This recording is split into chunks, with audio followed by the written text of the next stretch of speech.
fellow romance readers, I'm Amy. And I'm Sarah, and this is Post-Book Depression. You know that feeling you get when you finish a good book that you didn't want to end? Have you finished a book and just weren't ready to move on from the story and its beloved characters?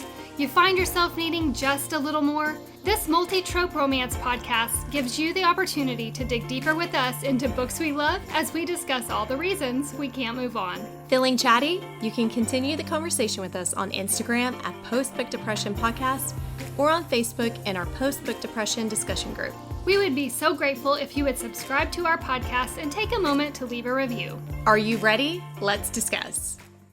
Hi everyone, welcome to the show. I'm Amy. And I'm Sarah, and today we're going to be discussing Once Upon a Boyband by Jenny Proctor. The first few minutes we're going to do a brief review of this story without any spoilers. Then we are going to shift into a deeper book discussion that's going to include plenty of spoilers, but don't worry, we're going to let you know before we do shift into that deeper book discussion. That's right. So before we shift over to that discussion, Amy, tell us a little bit about this story.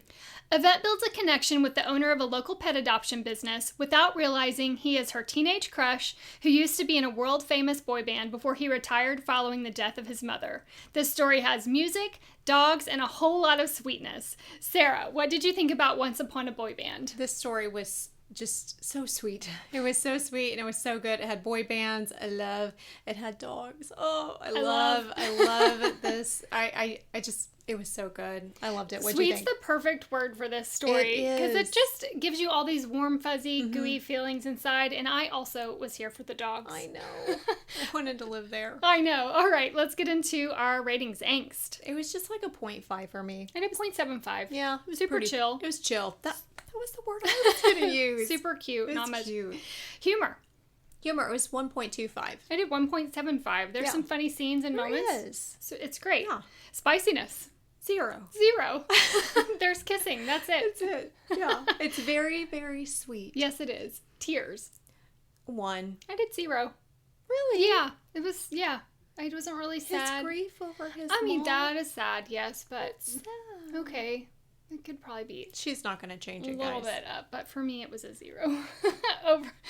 Overall. Overall, this was a 4.25. It was one of those stories that you're like, yes. Like leading into the holidays and you're just kind of calm and peaceful and happy. You want the happy vibes. And this story is I also did 4.25. It's very cute. Lots of warm fuzzies. It was a delight to read. A great palate cleanser, in my opinion. I agree. Loved it. That concludes our spoiler-free quick review of this story. Now we're going to shift into a deeper book discussion that's going to include lots of spoilers. So if you haven't read this story, go check it out and then come back and continue this discussion with us as we shift into the deeper discussion portion. We would love to connect with you on social media. You can find us on Instagram at Post-Book Depression Podcast, on Facebook in our Post-Book Depression discussion group, and you can also email us at postbookdepressionpodcast@gmail.com.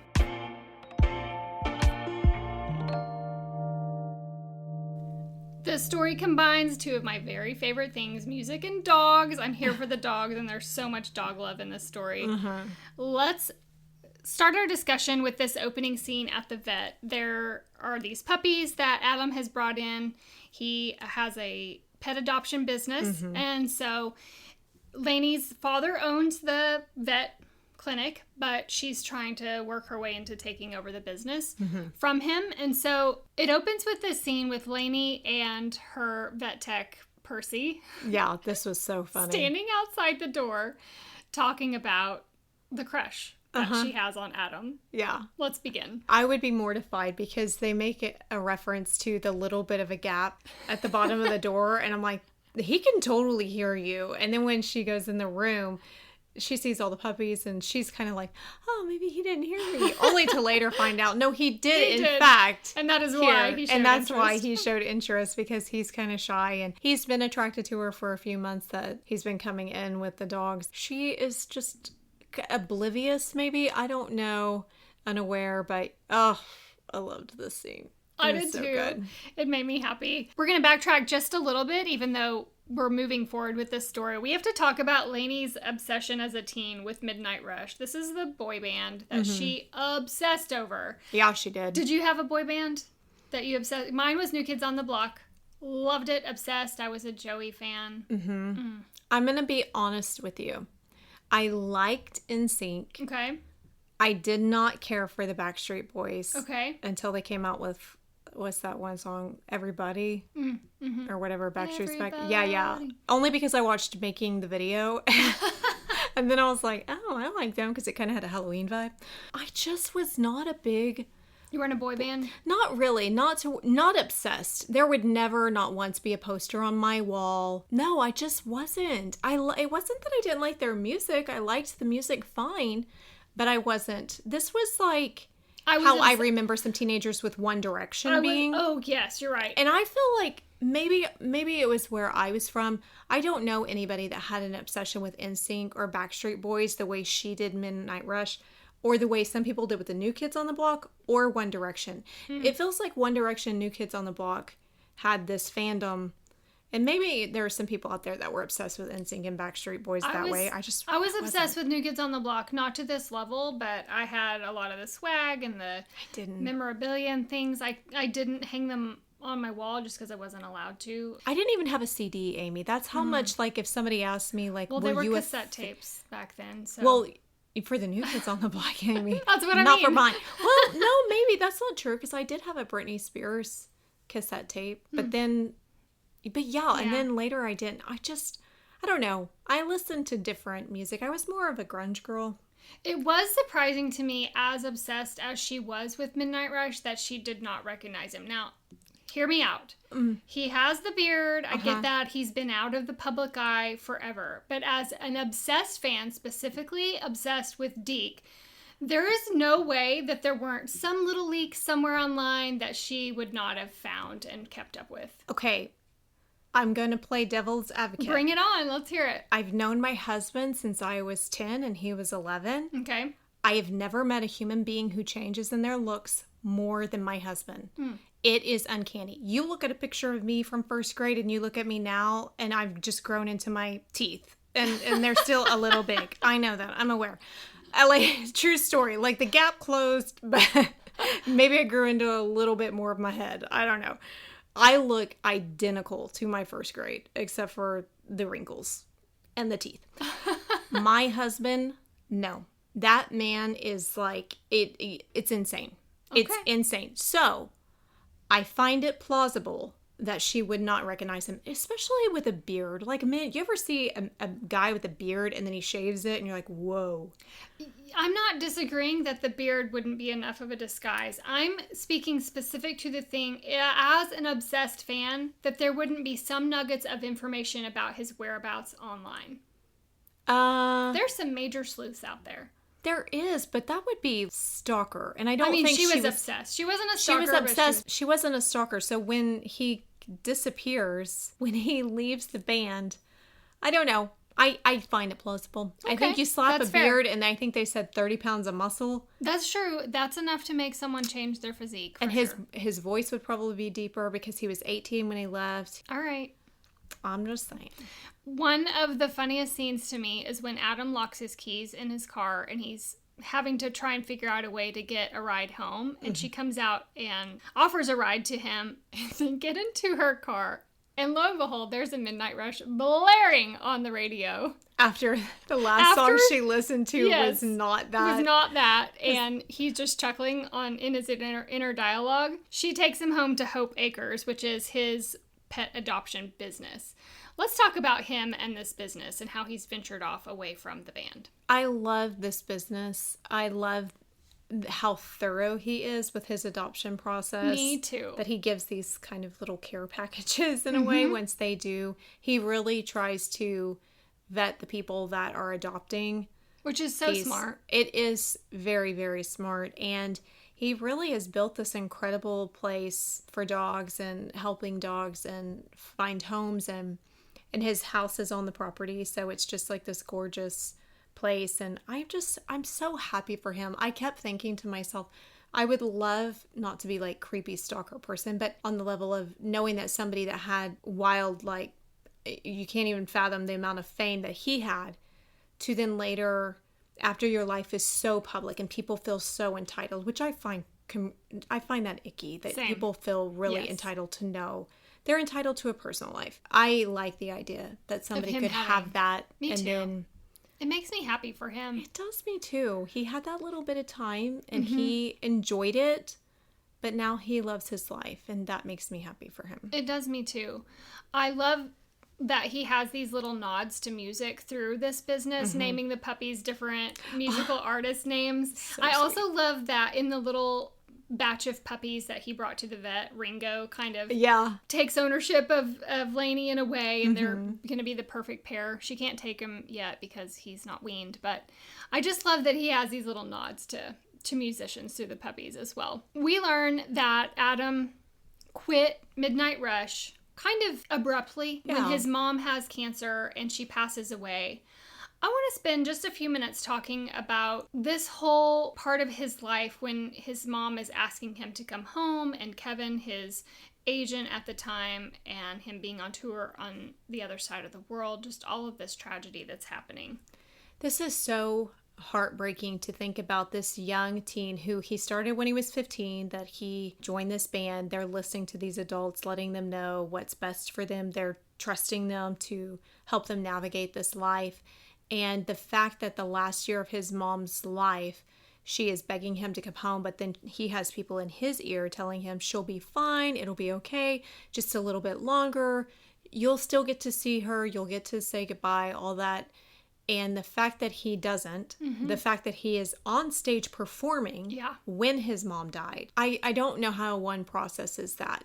And he does own to the fact that he was kind of getting into that having things and kind of the luxury that life provides for you, that he was young and immature and just didn't really think to fight harder to get home. I can 100% understand why he would feel the guilt that he does, that he carries after having been on stage and performing and kind of carrying that with him. I kind of applaud him for walking away from Midnight Rush when he did. I know it was too little too late, but just recognizing that part of his life really impacted the longevity of his life and his relationship with his mom, which he no longer has. It does kind of leave the band in a little bit of a tizzy, and it is Freddie, one of the band members, who makes a deal to basically save the rest of the band members from having a breach of contract. Right. Moving to the present timeline, Kevin reaches out to Adam. He's trying to get a band reunion together for one concert. Kevin's slimy.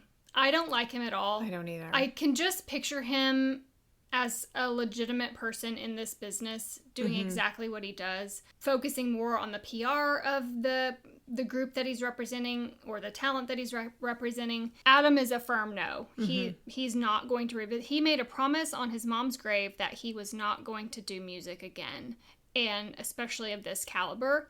So he's an automatic no.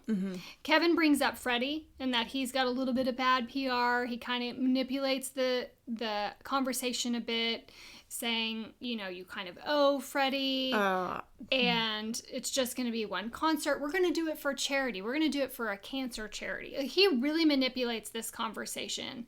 And I love Adam's response was, you said pick up the phone so that I can give you a firm no. Here's my firm no. Yeah. And it's not until Freddie shows up on his doorstep that things begin to shift a little bit. But in this conversation with Kevin, he slips out the fact that he has a fiance.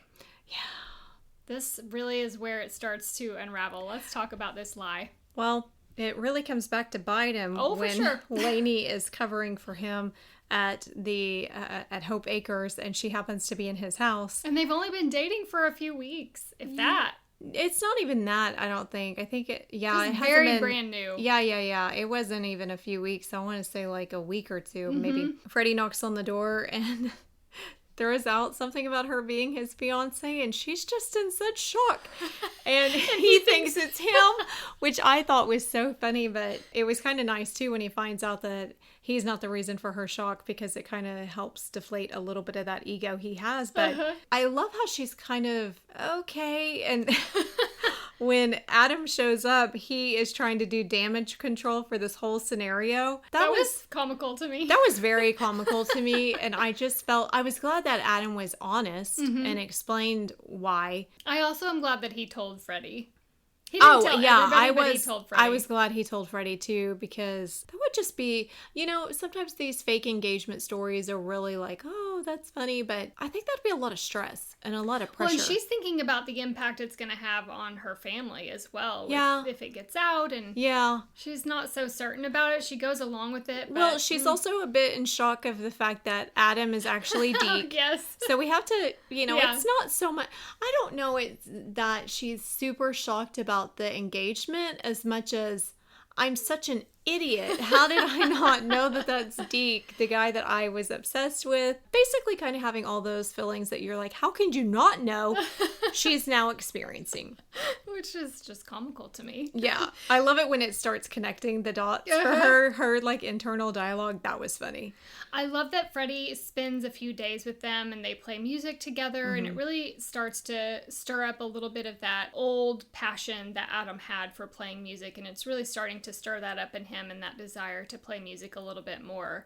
And of course, in the end, he agrees to the one concert. Right. On all the specifics that he's expecting, the charity work, one concert, that's it. They're going to move away after that. Like, he's not going to do a big, full-blown, let's get the band back together other than this one concert.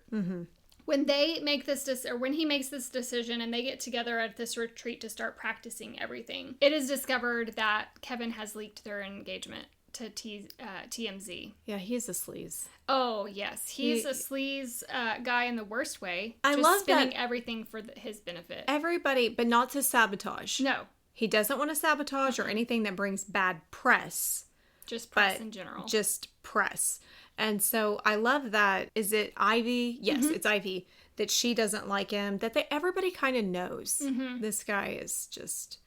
I do like her friendship with Ivy, and I love that at this it's not really a resort, it's some famous person's house. I was going to say, it's like an actor's something. house, yeah. I like how Ivy kind of takes Lainey under her wing. She's getting ready to send a text message of a picture of the band, and Ivy comes over, and I trust you, but I don't trust whoever you're sending that to, and kind of navigates her through how to be in a world famous band relationship. And I'm really glad that there was that scene, because if you backtrack, when she the next morning after Adam kisses her tells Percy tells Percy that he is in Midnight Rush, I in my brain was thinking, I don't think you should have done that.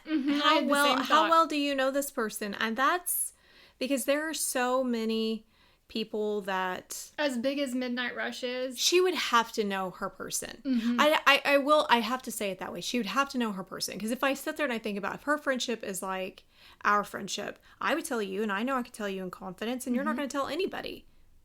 Okay, maybe all right. Plausible. Moving on. Back to Ivy and her. They connected with me in this moment, like, well, maybe he is trustworthy. Okay. Yeah, I just really like that she extends a friendship to Lainey and gives her her phone number and says, if anything comes up, let me know. In this time together, they're around a campfire, and it's brought up, some of the band members ask her, Lainey, what her favorite song is. And I love the answer that she gives. It's what we would call probably a side B song. It's not one of their more well-known songs. And it's revealed in this moment that Adam had actually written it a little bit different, a more stripped back acoustic version of this, and he sits and plays this song around the campfire. And I love that the band just kind of surrounds him and decides, we need to record this song just like that, just like you intended. And it sort of sends them on that path. They go in, they book some time in the studio and record a few more songs together, and just really starting to build that camaraderie again. There's some ill feelings though. Some of the band members, let's talk briefly about that. Well, it's not really, we don't know so much about the ill feelings of the band members until Kevin shows up again. And, oh goody, your one show has turned into three. Super excited. And lo and behold, it's to make money. Yeah, and not really for the charity. Well, part of it's for the charity, but Freddie is upset because he, is trying to reiterate that wasn't the deal. And Adam is, kind of, did you know? And he says, well, I mean, I knew that it was a possibility, but it wasn't. It's just one of those things where you're kind of like, Freddie, step up and speak for yourself. You have a voice. You are this big star. why are you allowing Kevin to try like to... out of everyone, you have the biggest voice. It doesn't make any sense to me, that relationship or their professional relationship. But no, it's one of the other band members, and I'm drawing a blank on I'm drawing a blank on his name too. Okay. But he was the one that was married. So it's one of the other band members. We find out that his wife has filed for divorce. She's pregnant with their second child.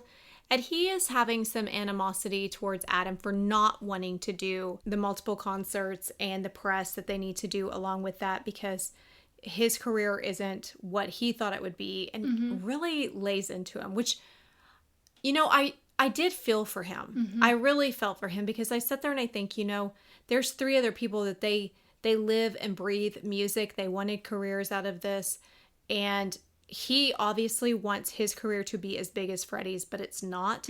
I just kind of felt bad for Adam that he ended up being on the chopping block for that and being blamed for everything. I just feel like, you know, in these situations, because we all know that all the boy bands have broken up. And usually it's because somebody goes off to have a solo career. There's something always behind the scenes that somebody's not happy about. I just think that it's sad, because I feel like a lot of times, even in real life, from some of the stories that they put out for us this is their version, somebody always didn't really have a say, and they get blamed for the fallout of the band. And I just feel bad for Adam, because it's not his sole purpose in life to make everybody's careers happen. No. You know, his happiness means something. Yes. And that is important to Lainey. Whether you want to make music and sing, or whether you want to do Hope Acres, it needs to be your choice. Yes. Yes, and so after this scene, Adam begins to pull away from everyone in his life. He secludes himself. He takes all of his musical instruments and things down, packs them away. Oh, that hurt my heart so much. Oh, that made me so sad. He's not returning calls to Lainey. He's just kind of really withdrawing. And it's Freddie who ends up texting her to reach out. You know, they're concerned about him, and she's struggling to connect with him. Well, yeah, he's really trying to push away. Because this is kind of his default reaction, too, is he needs time to process, and when he does, he goes off by himself. But this is really extending into multiple days. I think it's like a week. It is, because then he finally comes and brings Ringo to her. That whole interaction was just so weird to me, because bizarre. Then he's like, well, let's have dinner or something like that. I'm like, you seem very cold right now. And then he just left again. It's actually Adam's sister, Sarah, that comes to Lainey to ask her for help. She's been out of town, and so when she finally comes back and realizes the severity of Adam withdrawing from everyone, she needs some help. So she shows up on Lainey's doorstep and asks for help. And this is where it's discovered that Adam's mom had a fan club that she started. She was so proud of Adam, and she wanted so badly to be a part of his success and his time with Midnight Rush. She was too sick to really travel and see him in concert. So she started this fan club as a way to connect with her son indirectly through this. Let's talk about this fan club. I did not see this coming, and I feel like we should have, because there is a line later on where it's something to the effect that Adam feels like his mom would have loved Lainey. So when we finally find out she knew Lainey via the internet, it made me so happy. And to know that you have this Uber fan that has printed off countless conversations with his mom and her encouraging his fans, you know, when they're going through things. Yeah, getting to know them on a personal, it wasn't just about the band, it was about a relationship with them as well. I loved that she did that and had that connection to his fans, but nobody knew that it was his mom and how proud she was. That revelation is just, it's really kind of incredible, because it's not even just for Adam. Like, Sarah gets to see it because she, you know, his mom asked her to be in it, and she thought, oh, I don't want to. It's my brother. My brother. I don't want to see people like being like, your brother's so hot. So whenever she shows her collection, her scrapbooks to Adam, and she leaves Sarah and him to it to kind of go through that together to give him I thought that was really special. And just the being cognizant of the fact that they wanted to process that alone without her. I thought that was really special of her to kind of leave them to it. I was curious as how the author was going to write this turnaround for Adam to not walk away from music, because he really had so much guilt. I wasn't sure how it was going to go either, because literally through the whole story, he's adamant he's not going to do music again. But you also see this side of him where he's drawn to the music and he's very good at it. And I wasn't really sure how the author was going to balance that out in the end. I know. I love that. I love the way she wrote it. I love that I don't know. It was just such a creative way to write it into the story, to bring it back. I think so too. And it just kind of really rounded out him coming from this traumatic perspective to realizing that his mom would be supportive of him. Let's close it out with the ending of the story in the talk show, which was funny to me. I love that he shows up at her clinic and is there talking to her dad. She recognizes that he looks very, very nice. And that he just asked her to come with him, to take time off, and that he's going to do the music thing. He's going to do the concerts, and wherever that leads, in the future, where it's music or Hope Acres or both. I don't know. It was just so beautiful the way this all concluded. What did you think? I loved it as well, and how they're on the talk show and they ask about how they first met. And was it Jimmy Fallon? I think it was Jimmy Fallon. It was like one of the Jimmys. I think it was Jimmy Fallon. It was a late show, so it would be Jimmy Fallon. Jimmy talks Kimmel. about how they met, and he tells the story about how they met, and I just had the biggest dorky grin on my face. I did too. With how it ended. The story was so sweet, and it just was one of those that it hits your heart, yes, and it does. Makes you smile throughout. Well, that concludes our discussion of Once Upon a Boy Band. We hope you enjoyed it and want to continue the conversation with us. Hit us up on Instagram at Postbook Depression Podcast or on our Facebook page at Postbook Depression Discussion Group. You can also email us at postbookdepressionpodcast@gmail.com. Until next time, keep reading.